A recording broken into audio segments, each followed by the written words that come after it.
Hey y'all, my name is Jay Westbrook. I'm an alcoholic in Tupelo, Mississippi, and sober today by God's mercy and the practice of the principles of Alcoholics Anonymous. And I'm so grateful to be stepping down as your secretary. It's been amazing. It's been wonderful.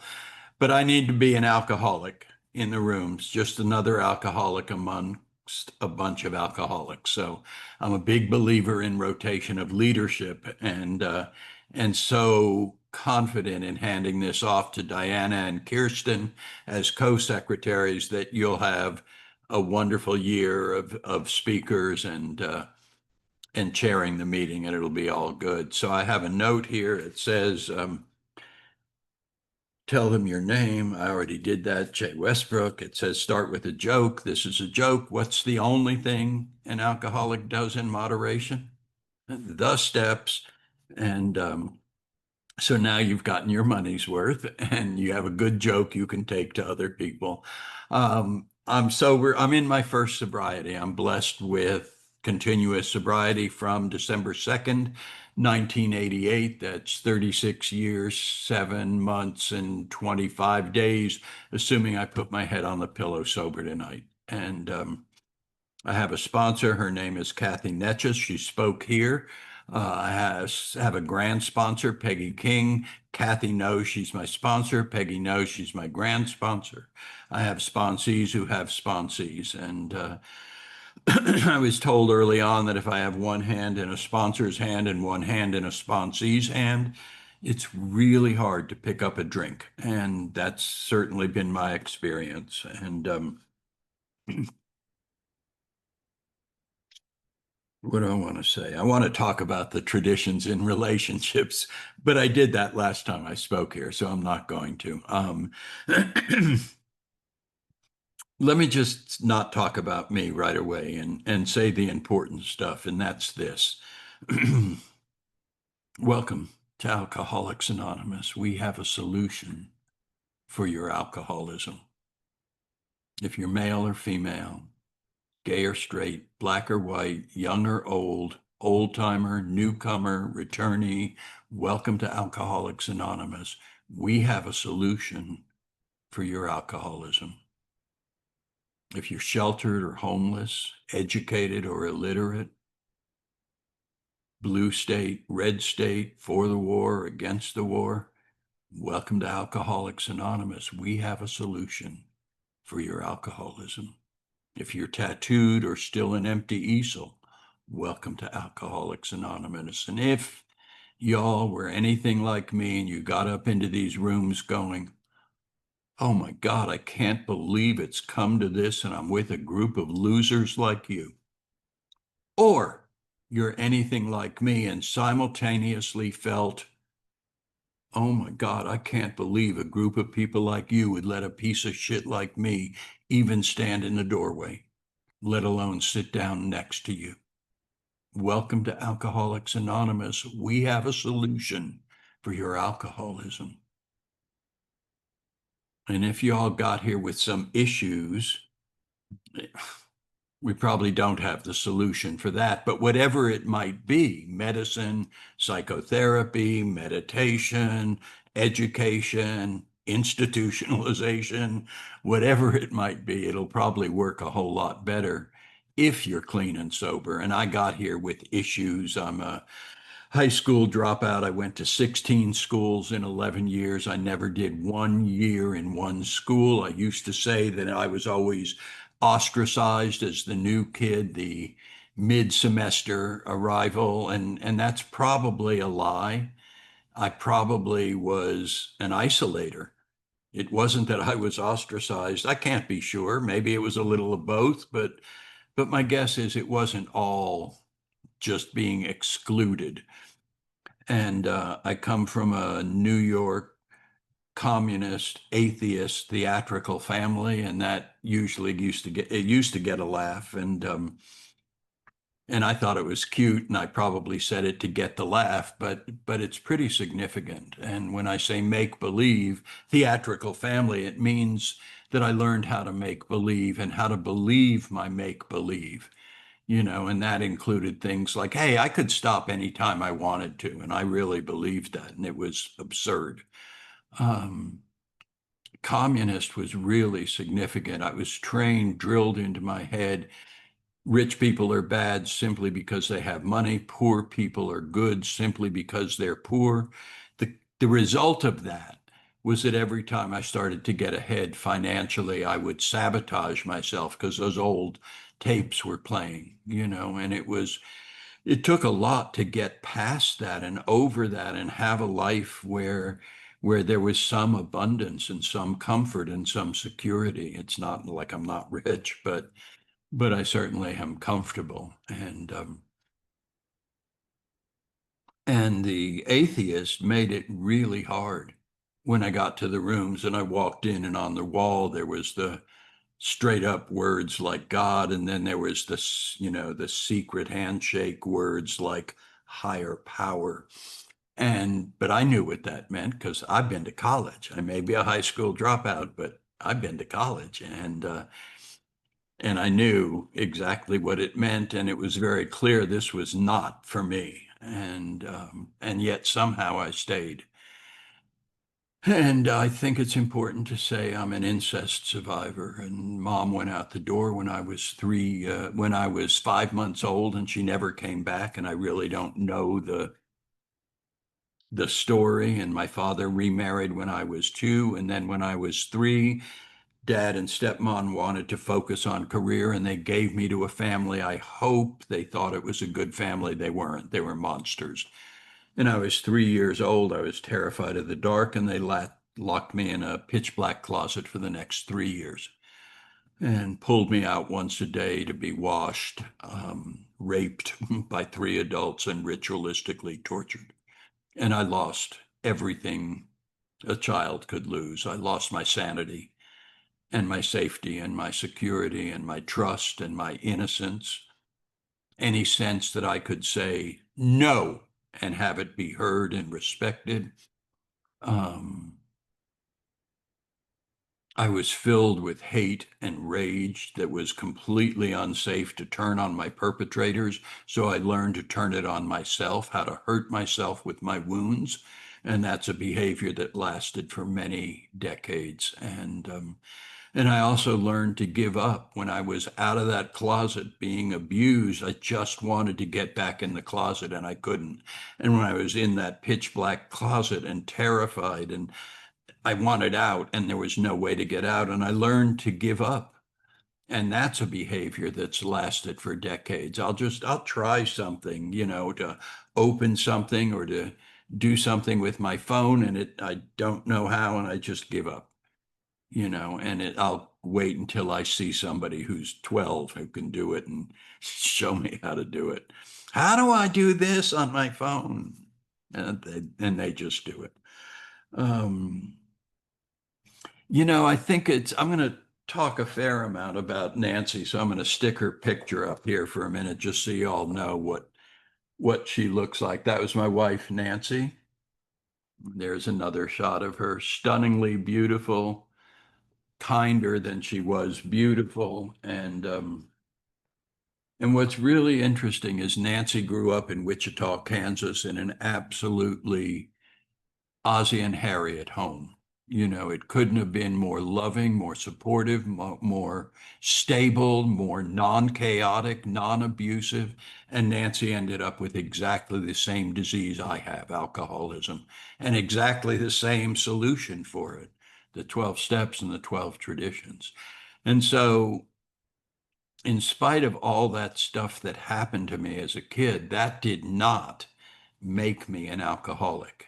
And I think it's really important to say that. It gave me ammunition to say, hey, you know what? Fuck you. If you had the childhood I had, you would drink the way I do. I'm the victim here. I'm not hurting anyone but me. You know?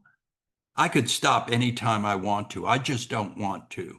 And that I had this whole vocabulary. It also included words like no and I know. You couldn't teach me or tell me anything. I knew everything. And I was just a scared kid in an adult-sized body, and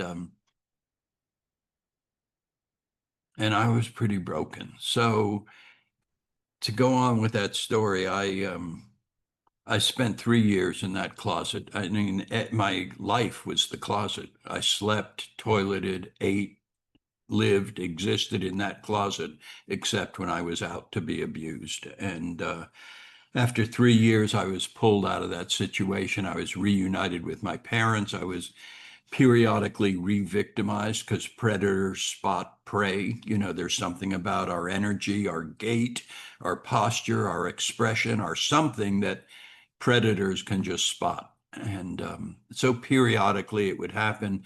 I think I was 15 or 16 when we moved to California, Los Angeles, and a year later I found drugs and alcohol, and they were a solution, not a problem. You know, they kept me from suiciding. They let me stay on the planet. They made me feel like I had what do you call a skin, not just exposed nerves. And and truly saved my life. But over time, they made me stupid, and the stupidity led to bad decision making. And the bad decision making, in spite of being an atheist, that bad decision making put me in front of a power greater than myself. His name was Judge William Ritzie, and on my first ever encounter with the criminal justice system, he slammed that gavel down and sentenced me to double 5 to life in the penitentiary. And man, I did not want to go because Nancy, I had this incredibly beautiful wife. I had no fear of going because I knew nothing, absolutely nothing. I didn't even know there was a difference between jail and prison. You know, I knew nothing.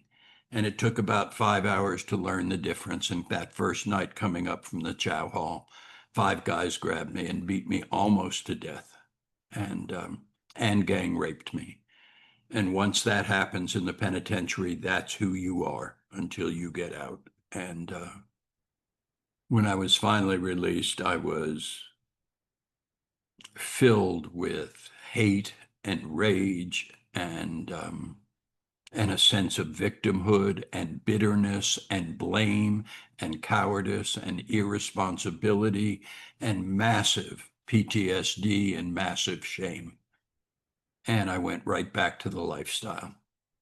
But I had gotten my GED in behind bars, my high school equivalency, and I enrolled in college, in junior, what do they call it? Community college. And I got a job at a veterinarian in Miller Animal Hospital right at Melrose and Robertson in West Hollywood. And Mike Miller was veterinarian to the stars, and he had been our veterinarian. And I reached out to him from prison and asked him for a job, and and I worked there 20 hours a week, and I carried a full load at community college and got a 4.0. And my friend, after 2 years, said, "You ought to apply to USC. You could get a full scholarship with your grades." And I did, and I did. And I went into USC and I got my bachelor's degree in biochemistry and biology. And that last semester, I was shooting dope.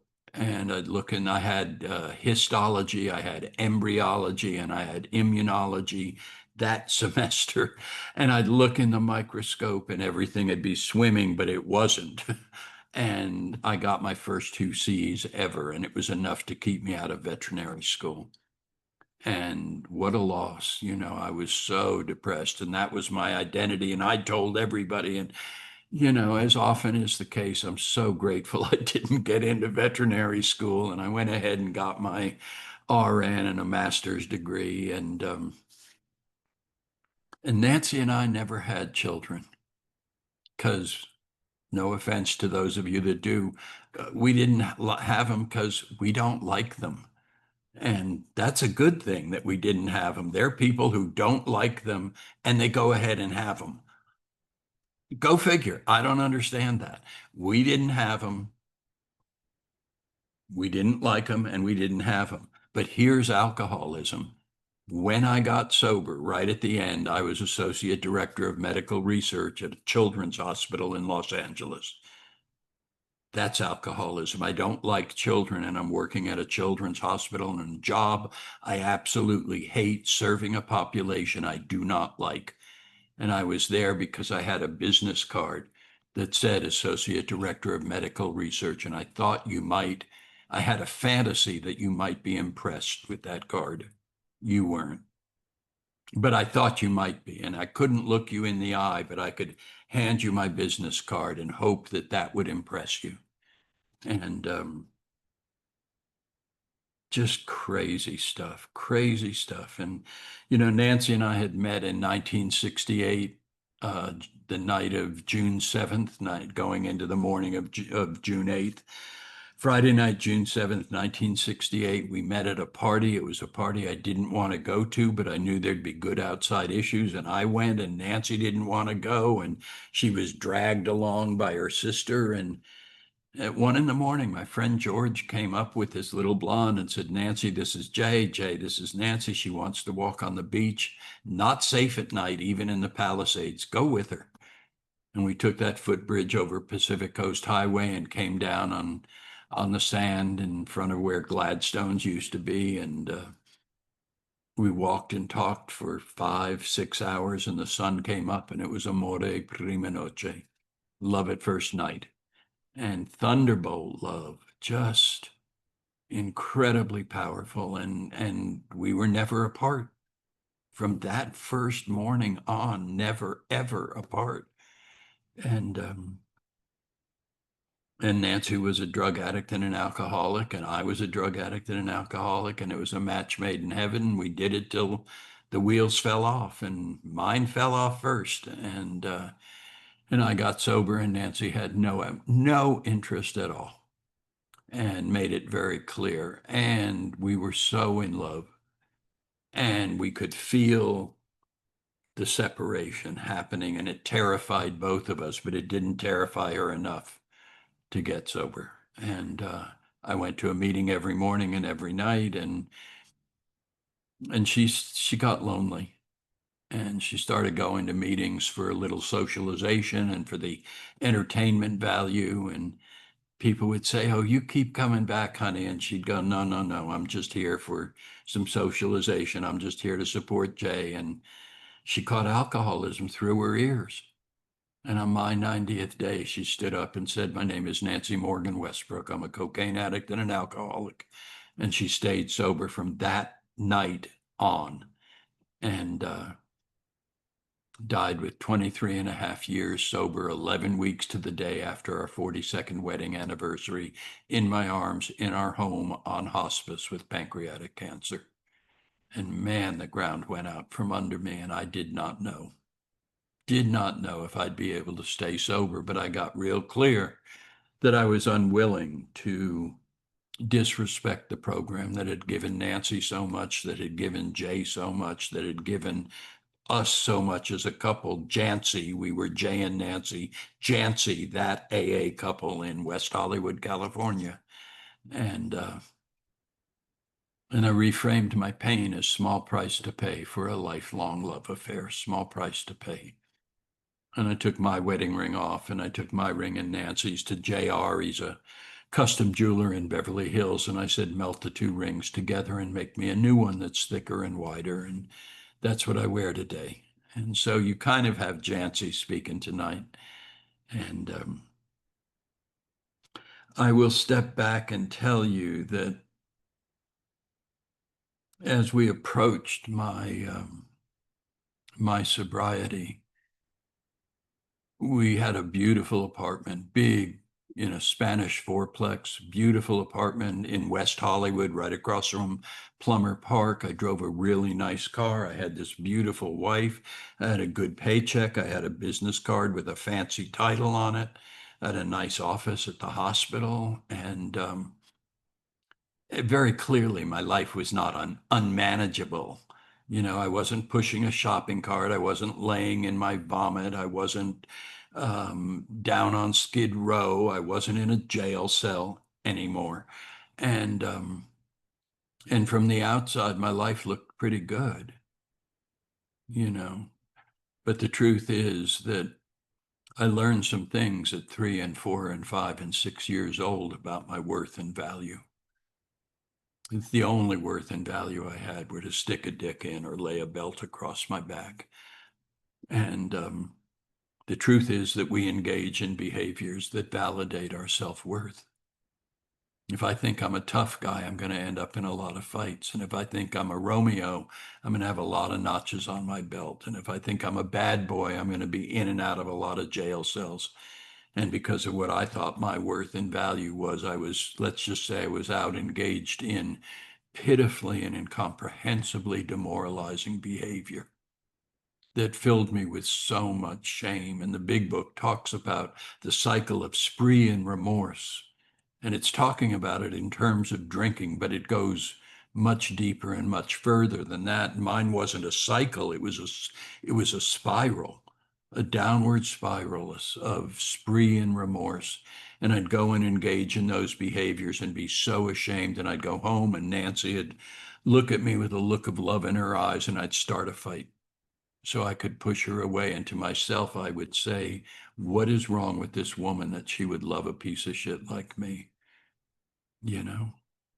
And she was in active alcoholism as well, but there was a goodness about Nancy, and she looked for the best in me and expected the best from me and just kept getting disappointed on that expectation. But she kept looking for the good in me and the God in me. And I just reached a point where I couldn't do it one more day. I just couldn't. And I decided to go ahead and kill myself. And then I got the bright idea because I'm an alcoholic, meaning I'm grandiose and arrogant and immature, that rather than just putting the gun in my mouth and pulling the trigger, the gun that I was carrying, the two guns I was carrying at the children's hospital, because you turn your back on a 5-year-old with leukemia, you don't know what that kid might do. I mean, I was really out of my mind with paranoia and insanity, and how they didn't know is beyond me. And so I decided I would kill myself, but I'd stage it to look like an accident, and then I'd be out of my misery. Nancy would be better off without me, and the accidental death insurance policies would kick in, and she'd have money. And on the day of that very well-planned suicide, it had to be between 3 and 5 o'clock on a Tuesday or Friday because blah, blah, blah. And I'm sitting there waiting on the day of it's structured, it's in place, and I'm waiting for 3 o'clock. And about 2:30, this public service announcement comes on the television, and it's a curly-haired guy in a suit and tie, and I always wore a suit and tie in LA, and he goes into a public bathroom, and there are all these other men in there. And so he steps into a bathroom stall in this public bathroom, and he does a little one-on-one of cocaine. And as he's closing the vial, it falls and it rolls behind the toilet. And he bends down to get it. And they freeze frame as his cheek is touching the seat of the toilet in this public bathroom. And the voiceover says, "Welcome to the glamorous world of cocaine. If you have a problem, call this number." And I'd seen that ad before, and I'd thrown it the finger. And that day I picked up the phone and burst into tears and picked up the phone. And the guy who answered it said, "Cocaine Anonymous, this is Dean Katz. How can I help?" And Dean is still sober. And probably because he's always been of service. And I went on my dramatic, and, he listened, and he probably kept me on the phone for about 90 minutes. And he said, "It's time to go to a meeting." And thank God it was CA, not AA, because had it been AA and they said we got a meeting over there in a church, I wouldn't have gone. And y'all would have had a different speaker tonight, but it was CA, and they said we got a meeting in a bar on the Sunset Strip.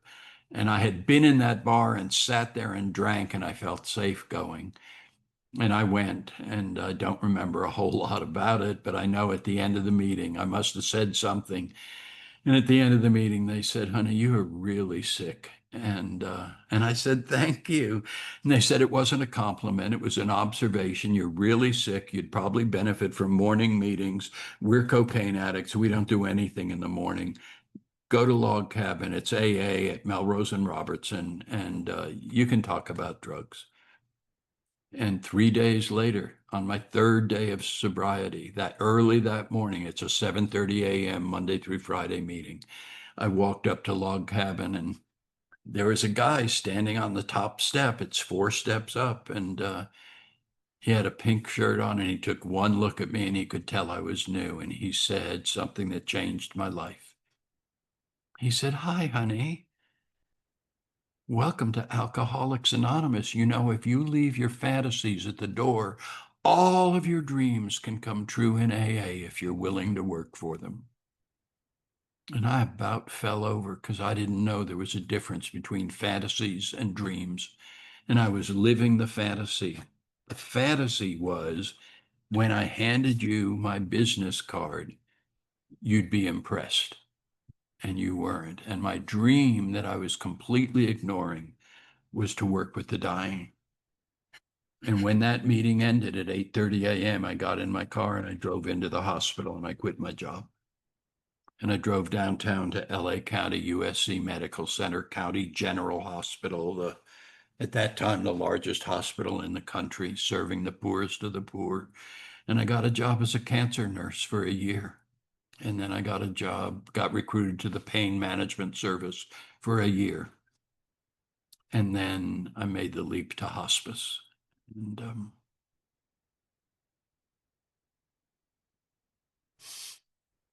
And here's what happened. The place where life and death meet is filled with God.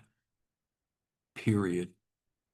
That's not a question or hypothesis or a theory or a possibility. For me, it was an experiential certainty. On death call after death call after death call, there was God. There was God. And I was blown away because I thought I was an atheist, and there was God. And, but I'm an atheist, but there was God. And it's so funny, you know, I was so intellectually lazy and such a hypocrite. And if you asked me, Jay, why don't you believe in God? I would tell you, because I'm a scientist. I wasn't a scientist. I just had a lot of science classes at 8 semesters of chemistry and I think 4 of physics and math every semester and all those ology classes, you know, not anatomy. I had anatomy, but physiology and microbiology and immunology and embryology and histology. I had a lot of science classes, but I wasn't a scientist because a scientist is curious, inquisitive, investigative, open-minded, and I was none of those things. I was just parroting what I was told by my parents. That's all I was doing. There is no God. There is no God. Don't ever believe in God. It's the opiate of the masses. It's just meant to control people. And I was so intellectually lazy, I just parroted what they said. And I was a hypocrite because I didn't believe in God, but I blamed God, the God I didn't believe in, for every bad thing that ever happened to me. As a child in the penitentiary, it's God's fault. But I don't believe in God, but it's God's fault. And it gets worse. I prayed to God, the God I didn't believe in. And my prayers with punctuation sounded like this: please, comma, God, comma, don't let that liquor store close before I get there. Please, comma, God, comma, don't let those police be pulling me over. But I don't believe in God, but I'm praying to God. It was just crazy, you know. And I had to try and figure out how this God could work, given I couldn't deny it, but I was baffled given my history and my story. And so I went through a lot of iterations and, you know, and it says at the end of chapter 5, God could and would if he were sought. It doesn't say if he were found, it says if he were sought. And I was seeking, and where I got to is I have a God who is a co-journeyer, never ever leaves my side, co-journeys with me and co-suffers with me, but is a non-intervening God. God who designed it, created it, put it in motion, and gave us free will, but made us perfectly, and then doesn't intervene because he created us with free will, but certainly co-suffers. My God watched me being raped at 3 and 4 and 5 and 6 and wept at my suffering, and then looked at my rapists and wept at their suffering, that they had moved so far from his grace, but didn't intervene because he made them with everything they needed for redemption and me with everything I needed for resilience. And I don't know if they reached for it or not, but I know that I did first through drugs and alcohol, and when that didn't work, then through the powerful fellowship and the transformative 12 steps and 12 traditions of Alcoholics Anonymous. My beloved AA repair shop. And I love calling it that. And obviously, AA, y'all know, stands for Alcoholics Anonymous. And repair means to fix. But if you break it down, REPAIR, RE means again. And PAIR, pair, means to bond or connect. And that's what the AA Alcoholics Anonymous did. It reconnected me to a loving God, to myself, to Nancy, to a purpose for living, to live fully, love deeply, serve others, and with a set of tools and principles by which I could live that purpose. And man, my life is unrecognizable today from what it was when I walked in the rooms, you know?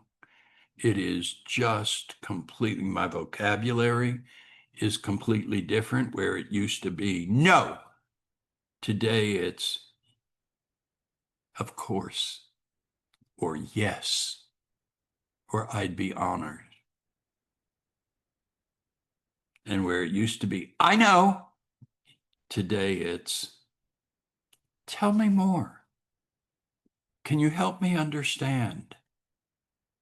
You know, it just, or that, what's that incredible one? Oh, I was wrong. Oh, I was wrong. I can say that today. There was no saying that a long time ago. You know, I got to tell you another joke because it's my favorite joke and it's not very funny. But I love it. It's my favorite joke. So the young guy graduates from Columbia University School of Journalism, and he gets his first job as a TV reporter in some podunk town, and and he's going to work his way into the big city. And his first assignment is go out to the nursing home and interview the guy who's turning 105. And he is so pissed, and this is beneath me, and I'm from Columbia University, and I shouldn't have, but he's got no choice. And he goes and he gets there, and he's really impressed. And he says to the guy, "Geez, you're 105. You look so healthy. You're totally lucid and you seem incredibly happy. What's your secret?" And the old guy thinks for a minute. He goes, "My whole life I've never disagreed or argued with anyone." And the reporter goes, "Oh, that's impossible." And the guy says, "Yeah, you're probably right." And I love that, and I try and live that, and it's not very funny, but it's an incredible joke. It's just, and that's what happened in it to me in Alcoholics Anonymous. I don't have to, I got three inside issues: my relationship with God, my relationship with Nancy, my relationship with recovery. Everything else is an outside issue, and I may have an opinion on it, but it's not a hill I'm going to die on. I just have those three inside issues. Everything else is outside. And I'm so grateful to know that and to know how to apply those 12 traditions to my personal life and my relationships. And, Nancy got sober, and And we got sponsors. We each got one. We didn't get one for the two of us. And we worked steps and we were GSRs and we were on committees and we spoke at meetings and secretaried meetings and passed the baskets and folded the chairs and, did all the stuff that we get to do. Stand at the door and put your hand out and say welcome and greet people. And we were baffled because we loved each other so much, and those feelings from that first morning never dimmed, never lessened, never abated. But we could not match feelings with behavior, and it's because we were alcoholic, grandiose and arrogant and immature and self-centered and self-righteous and self-pitying and victims and manipulative and scorekeeping, and I could go on, but you get the idea. And then we found those traditions. Well, first thing we did was you all know who Dr. Paul is, page 449 in the third edition, 417 in the fourth edition, and acceptance is the key. Yeah. So Dr. Paul and his wife Maxine, but he calls her Max, Paul and Max have this retreat they started 42 years ago called the Do-It-Yourself Couples Communication Workshop for couples with at least one person in a 12-step program. And we heard Lori C. talking about it at a meeting, and she said she and Michael were going that weekend. And holy crap, I said, do you have his number? And I called Dr. Paul and I said, Paul, it's Jay Westbrook and Nancy and I are new, and we're broken and we love each other so much, but we're broken. We need to come? And he said, Jay, I'm so sorry. We're sold out. And I said, look, you don't understand. We need to come. And he said, yeah, I do understand, but you don't understand. We're sold out. There's no room. Every room is booked. I said, you don't understand. God damn it. And I'm cursing at Dr. Paul. I said, we're coming. I don't care if we have to sleep in the car. We're coming. You hear me? And I hung up on him. And we went, and they found us a closet with two single, what do they call it, fold up beds. And they kind of unfolded them into an L. You couldn't put them side by side. And we did that weekend. It's still going on. This first weekend in October will be the 42nd annual. And we repledged our love and we said, let's try that. What do they call that other thing that we hadn't done? Oh, monogamy, fidelity. We had never tried that. We had both been cheaters, and we pledged our love. And as we were coming down the hill from Lake Arrowhead, the UCLA Convention Center in Lake Arrowhead, I said, sweetheart, I am going to find us some tools to fix this relationship. And 2 days later, I was in a meeting in Beverly Hills and I was exposed to the idea that the 12 traditions are the instruction manual for relationships. And we kept our sponsors and we worked the steps, but we fell in love with and lived those traditions. And then we created a workshop on them, and we're doing the workshop as a fundraiser for different AA districts and areas. And then, and then the pandemic came and Nancy died. And I did in 4-year period, I did that workshop 400 times on Zoom around the world in countries, South Africa and Lisbon, Portugal, and Berlin, Germany, and Edinburgh, Scotland, and London, and Alabama, and Alaska. I mean, and then I wrote the book on relationship resilience, on how you apply the 12 traditions, and I did it with AA. It was amazing to work with the Intellectual Property Committee, and they had to sign off on everything, the title, then the cover photo. They said, no, no, no, we can see your faces. You have to use a different photograph. And we replaced it in the way I was identified as author, last initial only, and all the content of the book they signed off on. And it's like my first book is my professional legacy on death and dying, working with the dying and the grieving. And this book is my 12-step legacy. And there are meetings that have popped up around the country that are studying the traditions in relationships using both the 12 and 12 in my book. And that was my goal. And I'm like, I couldn't be happier that it's gotten that kind of reception. And my life is just so good. I have a slew of sponsees. I've done the work and I've healed, and today I'm whole, WHOLE. And what that means is nothing missing, nothing broken. I'm whole physically, sexually, spiritually, emotionally. And that's just not possible for a guy like me who walked into the rooms Humpty Dumpty broken.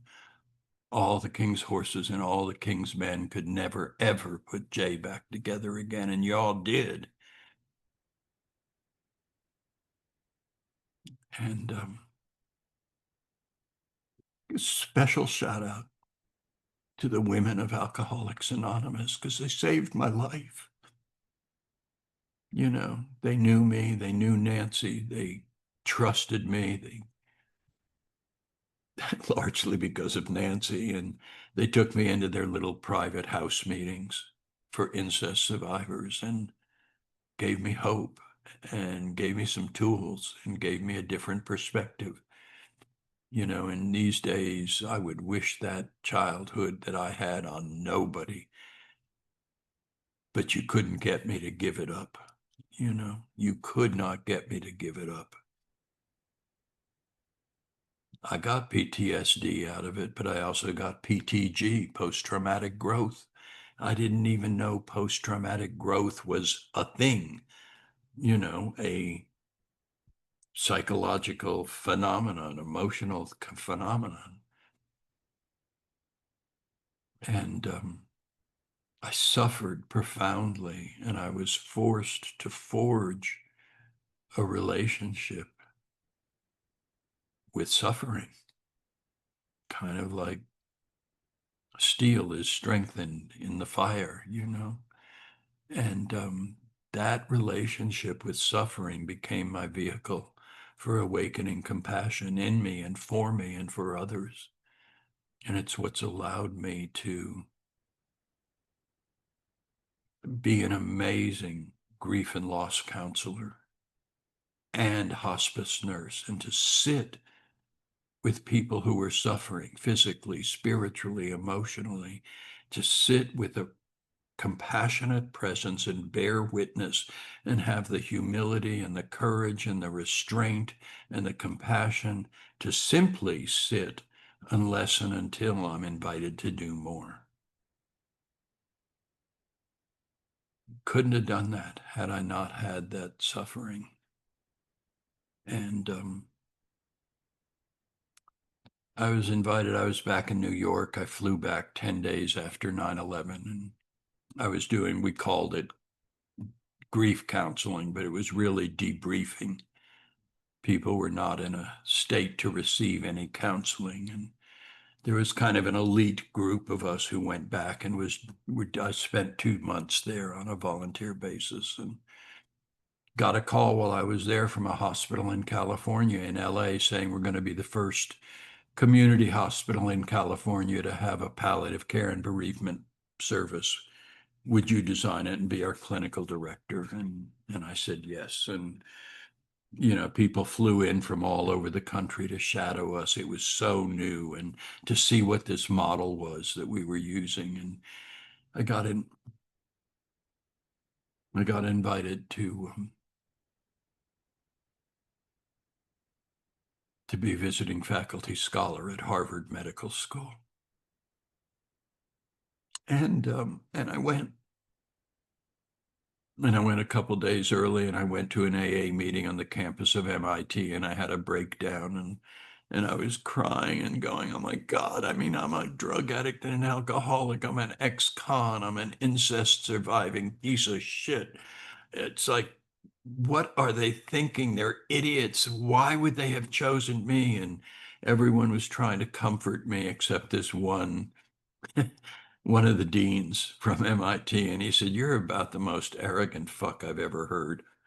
And I looked at him and he said, Harvard Medical School is the best medical school on the planet. And how dare you sit here and think that you know better than their selection committee? Who do you think you are? Why don't you just take that tongue of yours, stick it behind your upper front teeth, say thank you, and show up? And it's exactly what I did. And I spent 10 months as visiting faculty scholar and then 2 years as back home as consulting faculty scholar. And that's the kind of amazing stuff that happens. I've got 2 minutes left. And then the phone rang and I got invited to come and do a being with dying training at one of the big California prisons. And I was terrified of going. And my sponsors, I called her and I said, Kathy, do I go or not? And the 71 volunteers are inmates doing life without parole. What if I walk in and recognize men who gang raped me years ago? And she said, honey, I can't tell you whether to go or not. But my suggestion is that you go through the doors that are open. Love you, click. So I went and I did my 1 hour AA story and a 4 hour being with dying training. And I walked out of that prison freer than when I'd walked in. And I had stuff healed in me that I didn't know was broken. And word got out. And I started getting calls from wardens all over the country inviting me to come and help build their hospice or improve an existing one. And I couldn't do them all, but the prison I ended up going to more than any other is Angola State Penitentiary in Baton Rouge, Louisiana. And it's the largest maximum security prison in the United States, and 89% of the men there will die there because it's Louisiana and they have sentences like 312 years to life, 284 years to life. And that's not the number that gets me. The one that gets me is that 92% of the men at the largest maximum security prison in the United States, 92% of the men there were under the influence when they committed the crime that put them there. And so when our big book says that we either get sober or we face jails, institutions, or death, it's not being melodramatic. It's not exaggerating. It's just telling you the truth, you know. And when I look at this path that I've taken, and I'm country, you know, I've always driven until recently a big black pickup truck, and I always listen to country music. I wear cowboy boots and say y'all. And my favorite group is Rascal Flatts. My favorite song is God Bless the Broken Road. And all I can say is, God bless the broken road that led me straight to Nancy Morgan Westbrook. And God bless the broken road that led me straight to Alcoholics Anonymous. And God bless the broken road that led me straight to God. My name is Jay Westbrook. I'm an alcoholic in Tupelo, Mississippi, and thank you so much for letting me serve as your secretary these last 13 months. Love you all.